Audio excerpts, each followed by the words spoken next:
Gheorghe Iulian. Ok, astăzi vreau să-i așez pe bicicletă. Deci, ce iei? Auzi, mă, nene, la ei. Hai. Te așam? Vino aici cu bicicleta.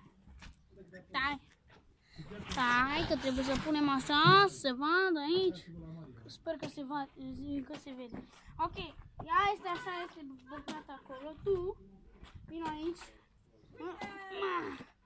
Urcă-te aici, așa, ține-te de la ea. Și dacă vă împing așa ea. Dacă vă împing, că nu se vede. E mișto. Ok, stați acolo, stați acolo. Și cum e? Vă place? Da, am vrut să apăs ceasul pentru să văd câte ceasul. Am văd puțin timp. Sigur? Apasă acolo.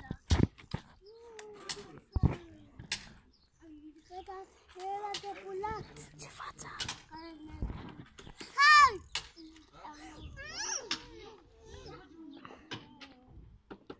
Salutarea! Hai!